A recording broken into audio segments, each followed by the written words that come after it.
Saya teringat beberapa tahun yang lalu saya mendapatkan undangan sebagai pembicara manajemen dalam sebuah organisasi bisnis adalah sebuah kehormatan besar bagi saya. Apalah artinya seorang mardigu bagi banyak orang? Mungkin tak banyak berarti, namun menjadi tamu di panggung bagi saya itu sangat berarti. Waktu tersebut tidak akan saya sia-siakan. Waktu yang terpenting adalah salah satunya menanyakan apa yang terjadi dalam perusahaan dan akan kemana perusahaan. Sebuah perusahaan berbasis jasa alat berat dan manajemen di bidang pertambangan yang menguasai 25% pasar tambang batu bara di Indonesia adalah sebuah usaha yang tidak dibangun dalam satu malam. Organisasi saya misalnya, saya membandingkan. Saat ini ada 26 perusahaan dengan 550 karyawan. Itu sudah berat menjalankannya. Mereka memiliki 10 unit usaha dengan 8.000 karyawannya. Bahkan 3 tahun yang lalu mereka memiliki lebih dari 12.000 karyawan. Luar biasa hebat mereka menjalankannya. Corporate behavior mereka ingin ubah dari family dan friendship organization menuju world class company. Itu yang mereka cita-citakan 3 tahun terakhir. Sementara di sisi pengalaman saya pribadi, menjadi impian saya dalam membangun organisasi bisnis, memiliki task oriented person, memiliki tim berintegritas, memiliki visi dan endurance jangka panjang.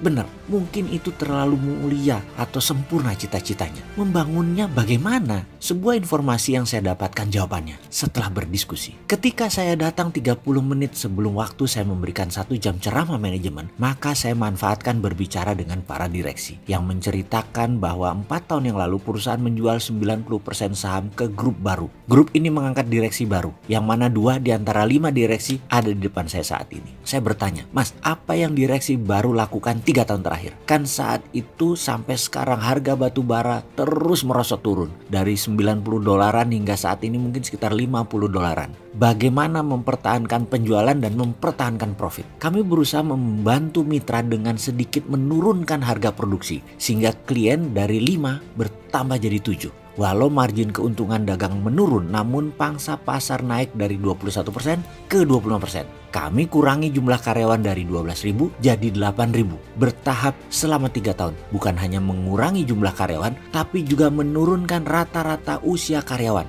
Direksi yang lebih muda menjelaskan. Alasannya? Saya bertanya. Iya, saat ini usia rata-rata karyawan kami adalah 44 tahun. Kami turunkan menjadi 32 tahun karena menurut kami usia 32 tahunan adalah usia yang matang karena rata-rata sudah berkeluarga, memiliki anak usia produktif, baik secara tenaga, pengalaman, dan pengetahuan.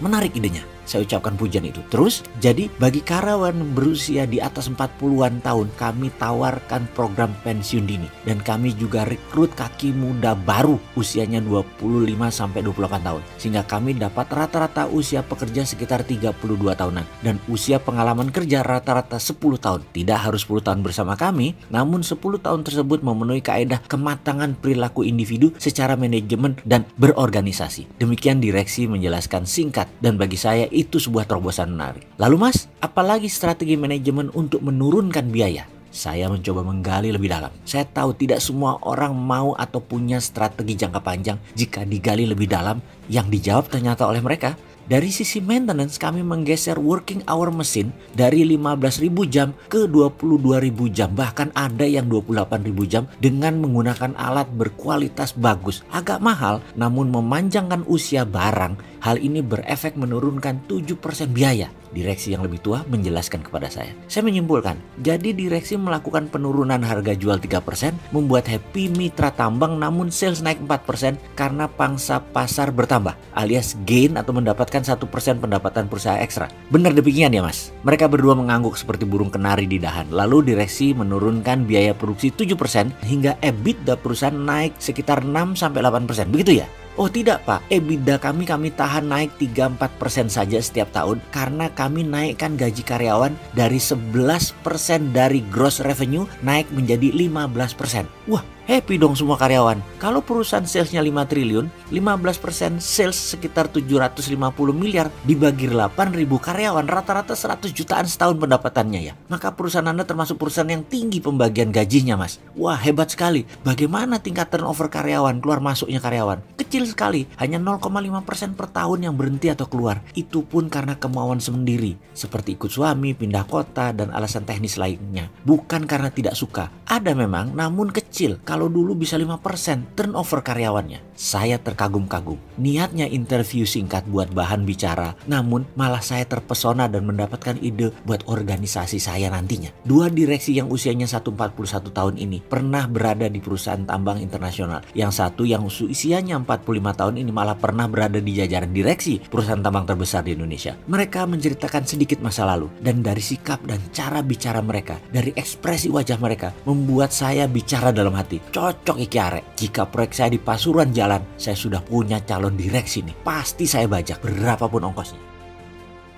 Mas, apa bedanya depresiasi dengan devaluasi? Nah, ini dia nih, paling males kalau baru masuk kerja sudah diganggu dengan WA yang masuk dari seorang politikus senior sebuah partai. Pasti dia mau cari bahan pembanding tentang ekonomi negara saat ini dari sisi yang paling kritis. Ya ketemulah orang geblek seperti saya ini. Maklum, beliau adalah dari partai pendukung pemerintah, yang seakan pendapat saya selalu melawan pemerintah. Padahal niat saya, kalau bahaya dan ada solusi lain yang lebih baik, ya saya kasih tahu. Kan pejabat juga saudara sebangsa dan setanah air. Wajib memberitahu hal yang benar. No hard feeling kok, asli. Ini bikin saya males kalau ada sesuatu yang berhubungan dengan politik. Dalam hati, dengan terbatasnya likuiditas perbankan di Indonesia, dengan tidak adanya kredit baru yang signifikan, dengan harga telur yang naik, dengan harga ayam yang naik, dan berbagai macam kebutuhan pangan bergerak naik, bahkan subsidi pemerintah naik demi menahan harga listrik dan BBM untuk tidak naik. Terus saya mau menjawab apa? Mengatakan sesungguhnya atau bilang pura-pura bagus ekonomi Indonesia? Dia pasti memerlukan data saya yang nakal dan dia akan carikan jawabannya. Kalau nggak tahu info, pasti terkaget-kaget dia dengan komen si Sontoloyo. Jadi ada baiknya dia tahu lebih dulu apa isi pikirannya si Sontoloyo ini. Itu pikiran kotor saya yang berprasangka buruk terhadap dia. Saya menjawab singkat. Depresiasi adalah strategi keuangan untuk meningkatkan daya saing ekspor produk nasional. Demikian saya jawab singkat. Lalu dia bertanya lagi, artinya depresiasi itu by design ya? Artinya depresiasi itu dengan sengaja dan dikendalikan? Ya iyalah, kecuali negara yang nggak paham ekonomi, nggak paham dengan geoekonomi dunia, nggak baca pasar pergerakan harga dunia, selalu tergopoh-gopoh dengan kondisi luar negara. Depresiasi itu bagian dari strategi negara, bukan korban kebijakan negara lain. Seperti misalnya Cina saat ini mendepresiasi uangnya menghadapi tarif impor tinggi Amerika. Itu depresiasinya adalah strategi negara. Misalnya yang lain lagi, Amerika menurunkan atau mendepresiasi dolar dari tahun 77 hingga tahun 81 hingga 50% nilai dolar turun untuk meningkatkan ekspor Amerika dan menahan produk impor barang dari Jepang. Demikian saya menulis di WA sedikit panjang. Kalau di Indonesia di tahun 72 kan 1 dolar 325 rupiah. Sekarang 2019